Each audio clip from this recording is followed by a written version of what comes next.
une analyse sur ce qui se passe sur la scène politique aujourd'hui, où il y a tellement de confusion et cette confusion qui ne nous permet pas d'avancer. Et cette analyse, elle est impersonnelle parce que généralement, au niveau de la classe politique togolaise, les gens n'aiment pas le débat. Dès que vous commencez par faire un débat, on se dit que oui, c'est parce que vous êtes contre X, vous êtes contre Y que vous le dites. Alors qu'on a besoin du débat pour avancer. Et pourquoi nous reprochons énormément des choses au Nyasingbe, à la dictature? C'est parce qu'il n'y a pas d'espace de discussion. Le Togo que nous voulons demain, c'est un Togo où c'est le débat qui emporte ça sur les individus, les personnes, les émotions et tout ça. Et donc, nous devons faire ce débat-là pour clarifier un certain nombre de choses. Et je vais jouer une vidéo, la vidéo de Faure Gnassingbé, quand il a, je ne sais pas si c'est à la présentation des vœux, mais où il s'est adressé aux partis politiques. On va écouter ça. Première vidéo. Rassembler, c'est aussi reconnaître la place de chacun et créer les conditions d'un dialogue durable entre majorité et opposition. La critique constructive et apaisée fait partie du fonctionnement normal de la démocratie. Je veux le dire clairement ce soir. L'opposition est une composante essentielle de la République. Elle a la responsabilité de questionner, d'alerter et de proposer. En 2026, je souhaite qu'une culture politique nouvelle s'impose. Une culture politique de respect, où l'on critique les idées, mais jamais les personnes, où l'on s'oppose sans se déchirer, où l'on débat sans se détruire. Alors, deuxième vidéo sur la décentralisation technique, s'il vous plaît.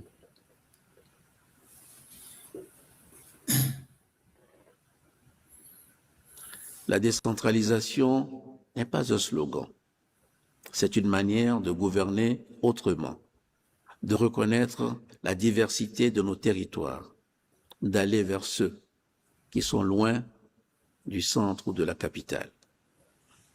Vos élus locaux seront désormais davantage associés à l'action publique, parce qu'en 2025, nous avons renforcé les moyens d'action des collectivités et amélioré la coordination entre l'exécutif, l'Assemblée, le Sénat et les territoires.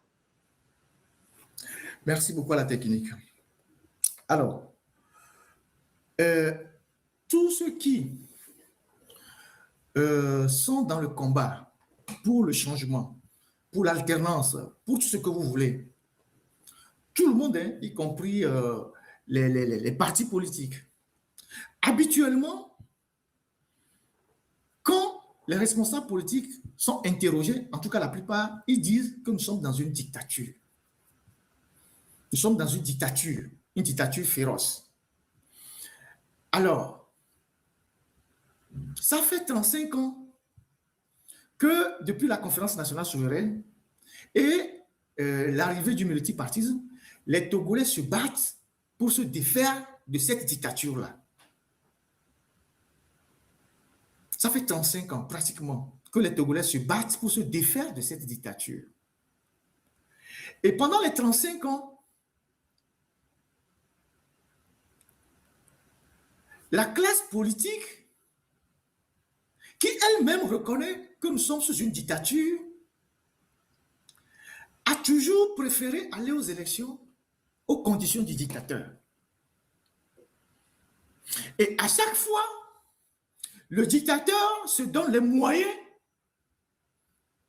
de voler les élections. Parce qu'il a la force, il a l'armée, il a les réseaux, il vole les élections et il impose sa volonté. Il y a de cela 7 ans, lorsque la question de la décentralisation est arrivée, j'ai fait une émission et j'ai dit ceci. On ne décentralise pas une dictature. C'est normal. Une dictature, c'est un pouvoir centralisé. On ne décentralise pas une dictature. Et que ce projet de décentralisation était une anarque. Parce qu'en réalité, Faure Gnassingbé était sous pression, surtout de l'Union européenne, de tout ça, surtout de l'Allemagne, de l'Union européenne, de faire la décentralisation. Mais Faure Gnassingbé sait mieux que quiconque que s'il fait une décentralisation réelle, son pouvoir va être dilué.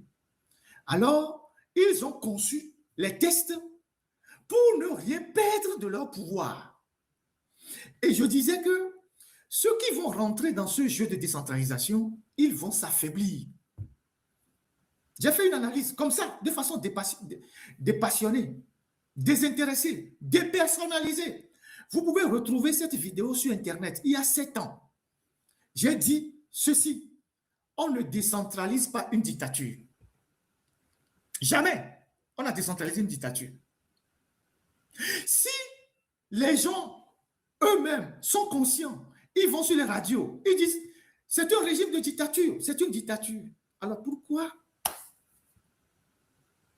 on doit continuer par croire qu'une dictature va fixer un jour les bonnes règles d'une élection permettant à l'opposition de rentrer au pouvoir? Quand vous interrogez aujourd'hui 80% des Togolais, sur 100% vont vous dire les élections ne peuvent jamais régler le problème togolais. C'est une vérité. C'est une vérité.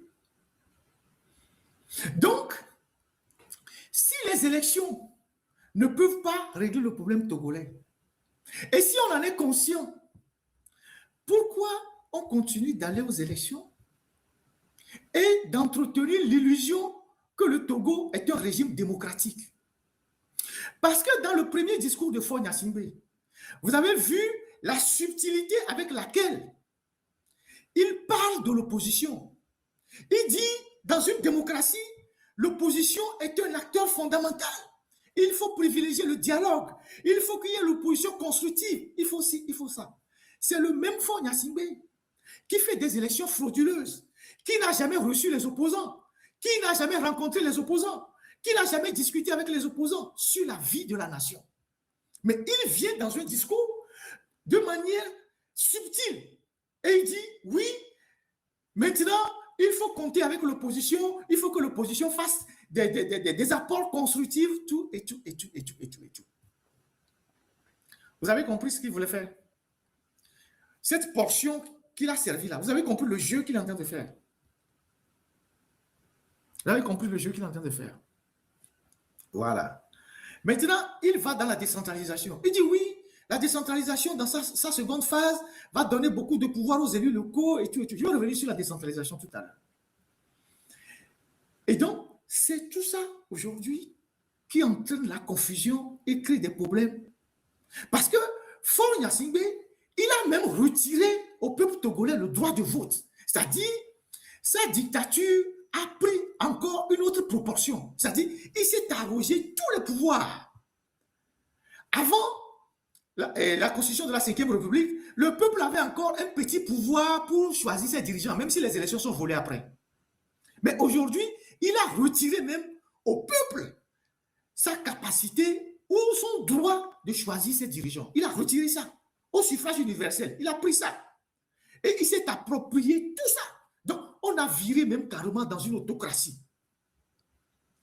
Et donc, il y a de cela 6 mois ou 7 mois, lorsque on a eu l'occasion de nous mobiliser, parce qu'aujourd'hui, il y a une démarcation qu'on doit faire. Donc, il y a de cela 6 mois, lorsque nous avons eu l'occasion, ou 6 ou 7 mois, de nous mobiliser contre le projet de loi, ou contre la loi, contre la nouvelle constitution de Faure Gnassingbé, lorsque le débat est arrivé dans l'opinion, il y a eu 2 camps.